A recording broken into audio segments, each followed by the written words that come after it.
All right, and welcome back to the Awaken podcast. I'm your host, Maria, and I am super excited today to announce our guest, Nicole.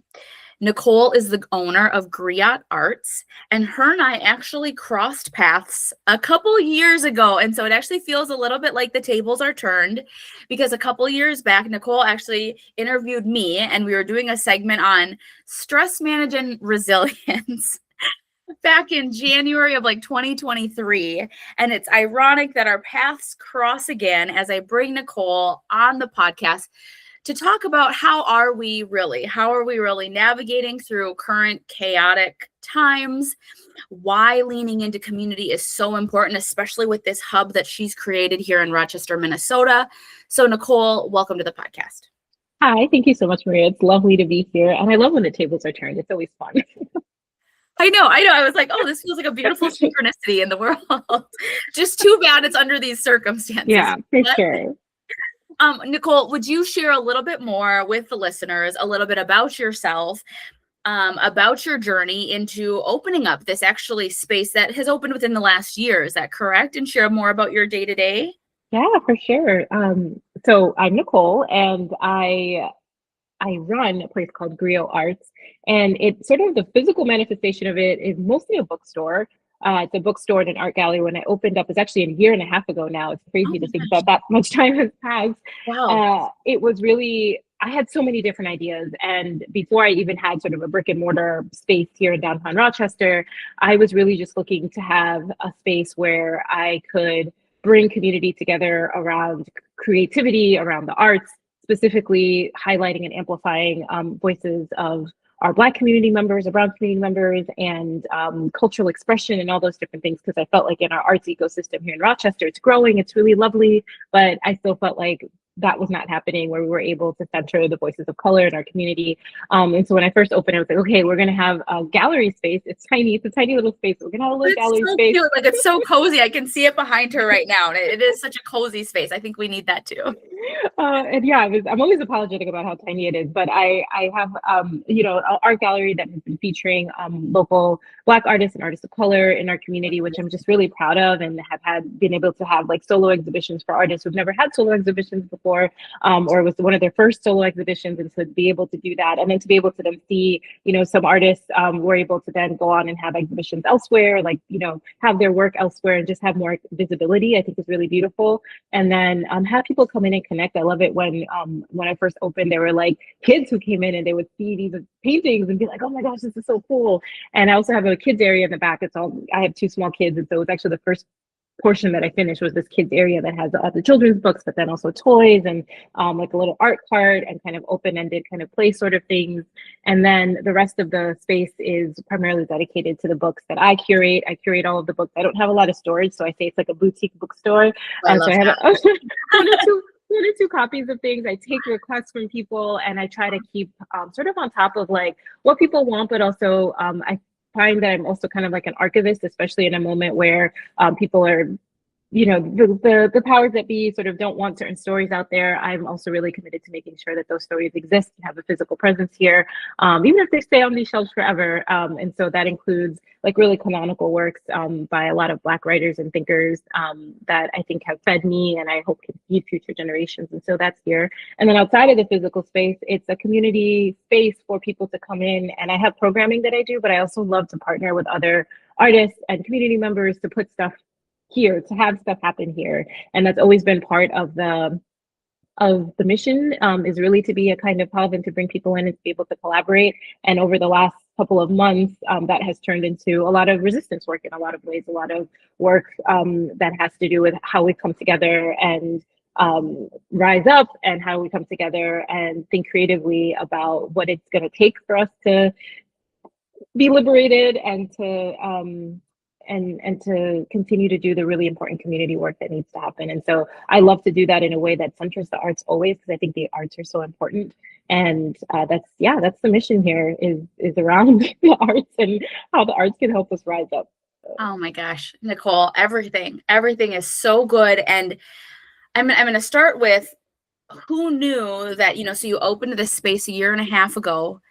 And like you said, with the initial mission of just, having a space where people can see art, books, things highlighting and featuring people of color, our Black community here in Rochester. And I mean, speaking to that too, being in Southeast Minnesota, I will say in the heart of Rochester, yes, do we have a fairly diverse community, and maybe that also is because we have Mayo Clinic, and so it attracts different talent from all over.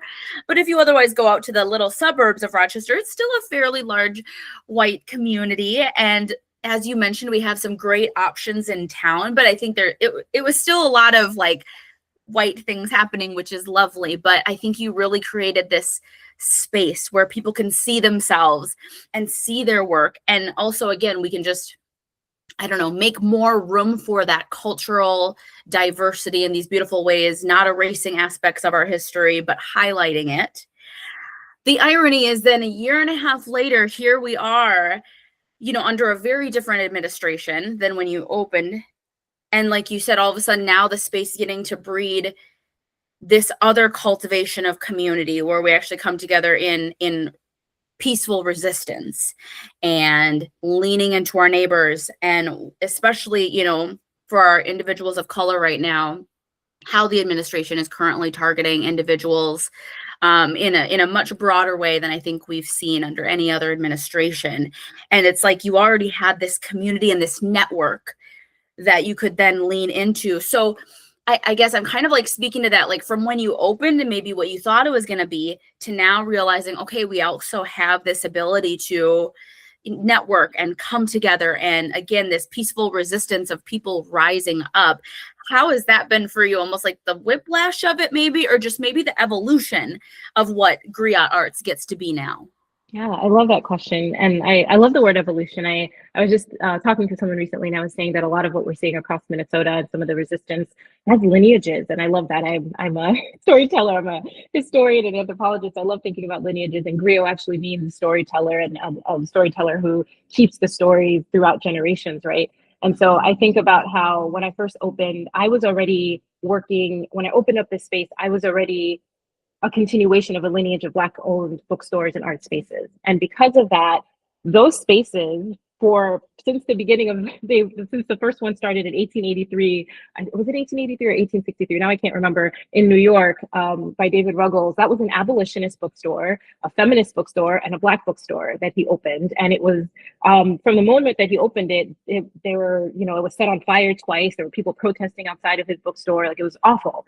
But he was the very first one. And then over time, and especially in the 60s and 70s, we saw like a big renaissance of Black owned bookstores. And those bookstores were essential to like the organizing that happened during the Civil Rights Movement and the Black Panthers and Black liberation movements. And, I've always seen myself in this space as part of that lineage. And even though I was not necessarily prepared for this new world that we're in, and the rise of fascism in the same way, I was already steeped in a tradition that sort of knew how to show up if something did happen. And I think by the nature of the fact that I was always working within a space that was about centering the most marginalized and being as inclusive as possible. And in that sense, I think, and people don't believe this, but really, like, when we take care of the most marginalized in our communities, everybody is invited into that, and everybody benefits from that. And I think because that was just sort of the ethos of this place and what I was doing every day, it didn't seem like a whiplash at all. It was sort of like, oh, okay, well, now I get to be called to continue this work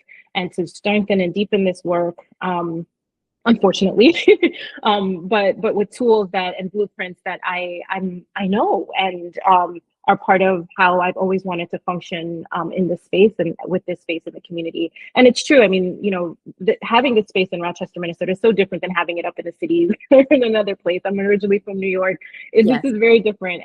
But there's something also like really powerful about it being here, like the miracle of it, and like the ways in which now people see it and are able to interact with it. I mean, so many of the people that have been in here in the last 2 months, actually a lot of white people that have never been in here before, who have wanted to come and help and be part of all of the different things that have been happening through this space. And I feel like that is such a testament to like what all our community spaces can do and what we're called to do when we're working again, I keep thinking about these lineages that are so rooted in community and so rooted in like holding community through the toughest times. I guess I'll take the pause to say that the word griot I mentioned earlier is from the African/French word for storyteller, and it describes an African storyteller, a tradition of African storytellers that were so important in their societies because they kept the traditions of the people, they kept their stories. They were also people who were able to literally like protect the people, and like they protected the people in sort of a metaphorical sense, in that, like, you know, they told these stories around the fire at night, you know, and they were able to protect the people from like the things out in the forest or the raiders that were coming in, but also in the sense that when they told those stories and gave the people back sort of their traditions and the names of who they were and who they have been, the community could also see where they were going and where the future, what the future was, and they can imagine. And that's such a big part of this too. This space has always been about imagination, and imagination for me is also really essential to the ways in which we resist, like imagination and joy. So because this place has also been a place that has centered joy, it's very bright in here. It's very it looks so beautiful. You want to come in here in the dead of winter and you want to feel the joy. I haven't had heat for 2 winters, and everybody comes in here most of the time and it's like, it feels really warm in here. And I was like, no, I don't have heat. But there's something about the, I don't know, about the space that, and so I say all of that to say that, like, again, being rooted in this sort of lineage and just having been so intentional, I think from the very beginning about what I wanted this place to be, is sort of like a beacon to say, yeah, maybe we don't have like large numbers of, you know, community members of color, but this is needed in any place where there are people of color, and it's also needed everywhere for people, for us. You know, this is all of the books in here, all of the art in here. Like, this is part of our collective story as a people, and we should all be able to come in here and feel seen and feel witnessed in some way. And so that's the deal. My gosh.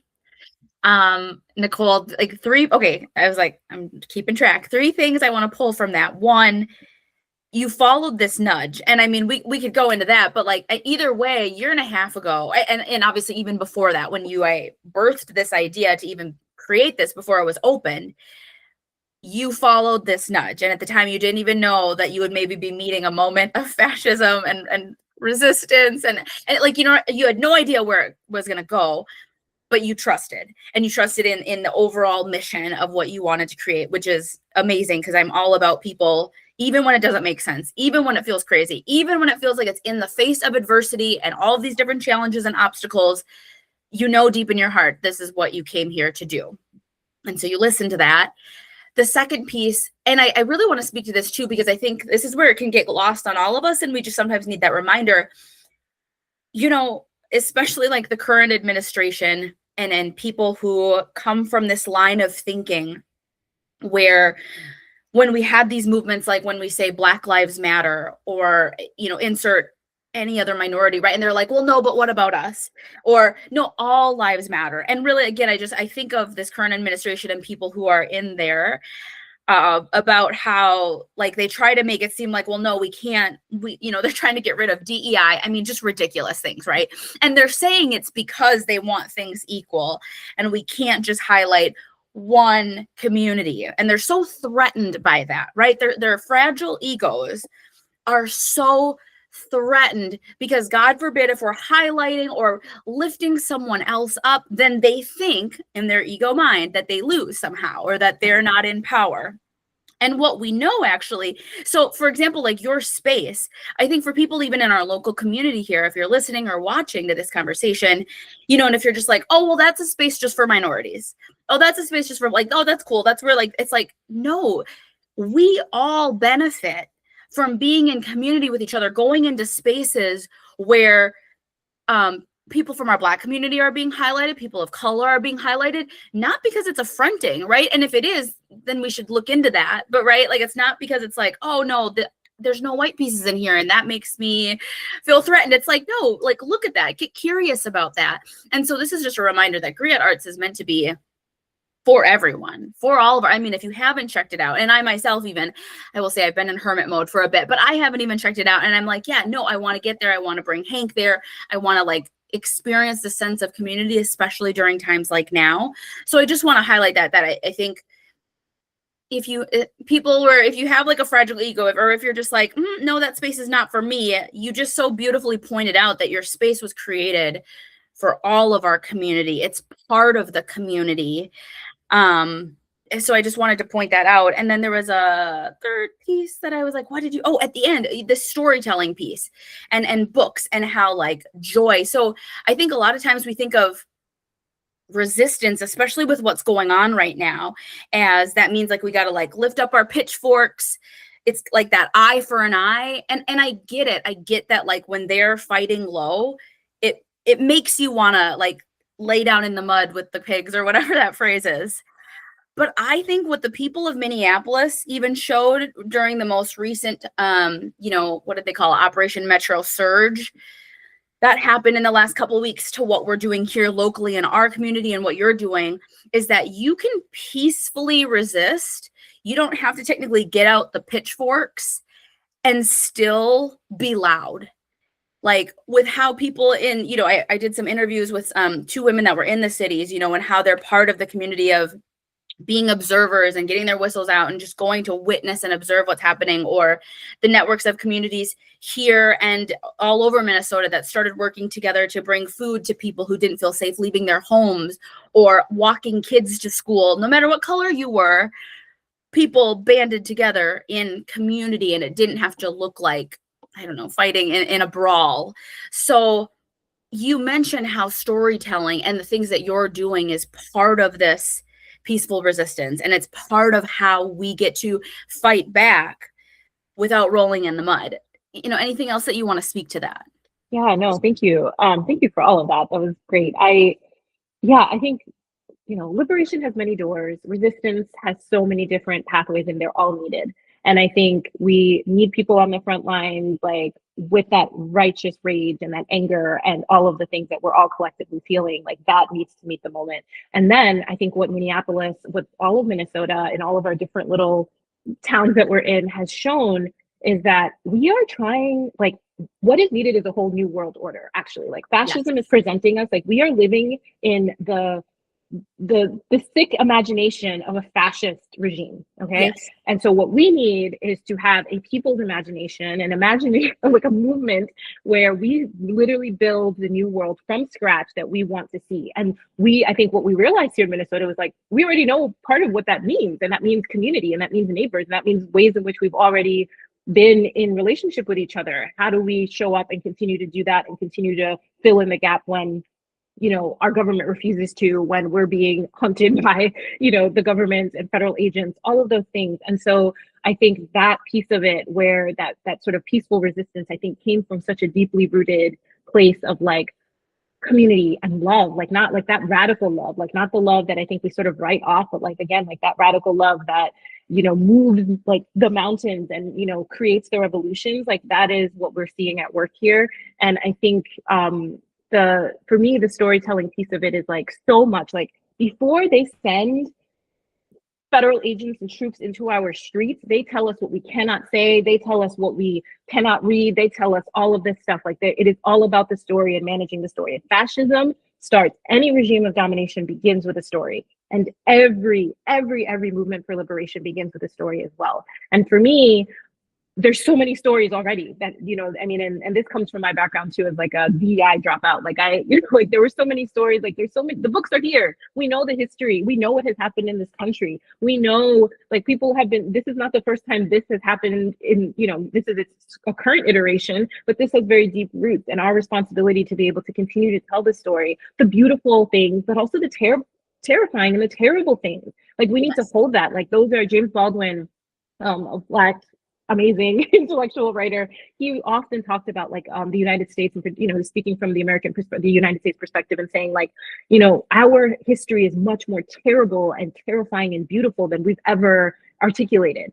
And to be able to hold those two things in this moment, I think is incredibly important. To be able to hold the terrible things and why we're here in this moment, and then to be able to be like, but this is the beautiful thing, and this is the thing that we're going to continue to arc toward. And stories help us do that. So there's the collective stories about who we are, where we've been, and where we might go. Then there's the individual stories. There are people all over our communities that are sheltering in place, that are also, doing resistance work, that are terrified, that are, trying to show up and do different things. And those stories matter as well. And so one of the things I'm thinking about as I move forward to as an artist and as someone who has the space is how we start archiving those stories as well. But I think there's such an important thing about just the storytelling and to be able to bring people in here. Like I remember even during the donations, it was just the first week after Renee Nicole Good was killed. I was reached out to have a drive for some local Latina organizers, and they didn't have a space yet. And so I was like, okay, I can use my space and I can use some of this other stuff. And so I kind of shut down operations here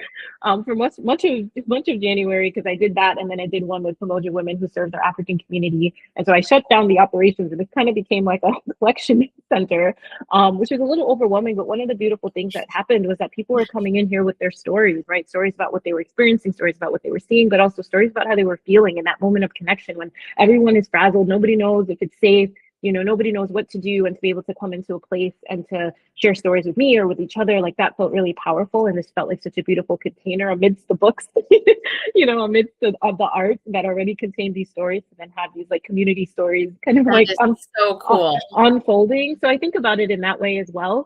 And then there's such medicine. There's such medicine in stories. There's such medicine in books. I love books. I love reading them. Fiction, nonfiction, all of the things. I wouldn't have a bookstore if I didn't love books. But I think there's in poetry, there's so much medicine in there. I mean, yes. I've had several. Poetry is something that I do often in this community, and I did a special poetry night again in January that was about just holding space. And a lot of the poems were about the moment, and some weren't. Some were just about like joy, and some were about like sex, and some were about like just like really lovely like just human experiences. And to be able to like have that and have poetry and the power of poetry be able to do that as well was really important in healing. There's so many things like like this isn't a hospital, this isn't a social service organization, I'm not a therapist, but there are these other ways in which like again, when I lean on the arts and I root in like what arts can do, and how we all as humans who are creative beings, who are people of story, can access this in a way that can be healing for us as we're sort of thinking about how to move through this terrible, scary world that we're in right now, I think is just really wonderful. Oh my gosh. Yeah, Nicole, that is so beautiful. That is so beautiful. And when you were sharing this like storytelling piece, and we share through stories, it was interesting because it made me think of like the opposite of that, or not the opposite. It's funny. It's the same thread. It's storytelling, but how truth and lived experience begins to blend with, like you said, when a fascist like regime comes in, they also use story and narrative, but in a way that cuts, in a way that divides, and in a way that is downright sometimes lies, not true. And it's really interesting, again, of the power of story. Like, and they started weaving these pieces of their story and their narrative. Like when we look at it, it's like, oh wow, they were even feeding these stories when they were what's that called, like before the current admin got into office, like when they were just on the campaign trail. Remember, like they were saying things like, they're in Ohio or whatever, they're eating the cats and dogs. And I thought about that of like, oh wow, yeah, they were using stories too. Yep. But blatant lies, stories that are meant to elicit fear, stories that were meant to get you looking at your neighbor across the street and being like, huh? Or like how even when they came to Minnesota, and you mentioned people on the ground in most parts of Minnesota, I can't say all, I definitely know there have been some areas that unfortunately have embraced ICE tactics, and that's another story. But for the most part, most Minnesotans, since this started in January, have said, no, I don't fear my neighbor. I don't want you to come kick out my neighbors and colleagues of color. And, this is not what we stand for. But interestingly, the administration came right back with their own stories, their own narrative. Oh, no, most Minnesotans are loving this. They're so grateful that they're making their cities safer. And again, you look at that of like both our stories. One is rooted in actually though like lived experience and what's actually happening on the ground, and one is like, oh no, we're just trying to paint over that. Nope, we're just going to get on the broadcast, we're going to say this is how it is. And then you wonder why, of course, they don't like conversations like this airing, or of course they don't want books to be written telling the truth. Like the truth very much affronts everything they're putting up. So quite literally, like you said at the beginning, storytelling is part of the resistance. Sharing people's lived experience is part of the resistance. Having a space where you share books that they don't want people to know about is part of the resistance. Like it's all rooted in that. I mean, I'm just in awe of everything you're doing and how we're just all standing together, you know, in this moment.